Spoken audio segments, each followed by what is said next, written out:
Старите објекти во Дојран пропаѓаат, а заинтересираните инвеститори се откажуваат од нив, затоа што се ограничени во можностите за реконструкција. Тие се најчесто градени во заштитниот појас на езерото, кое е споменик на природата, и со тоа им се оневозможува да ги модернизираат според своите замисли. Тоа ни прави навистина големи проблеми и во урбанистичките планови, при планирањето на урбанистичките планови, затоа што се соочуваме со дополнителни согласности од Министерството за животна средина.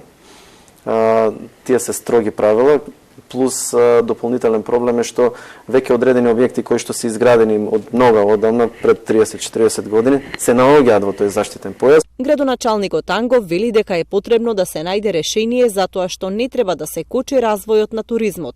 Решенијата за објектите да не го нарушуваат крајбрежјето, но и да можат да се обновуваат и оспособуваат за гости.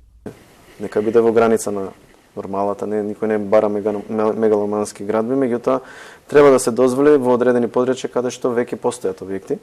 Не зборуваме за чисти површини кои што допрва треба да се градат, туку за места каде што навистина има објекти кои што треба да се реконструираат, да се доградуваат, да се прошируваат. Помеѓу ваквите градби што стојат напуштени се и некогашното риболовно предпријатие, но и детското одморалиште Титови пионери. Градбата на некогашното славно детско одморалиште се уште е цврста, но внатрешноста на објектите е демолирана. Извадени се мермерните плочи од скалите, дрвната конструкција на вратите и прозорците, исто така и металот од кровната конструкција. Останати се само празни зидови. Сепак, до нив тешко се пристапува затоа што сите објекти се обраснати со бујна вегетација.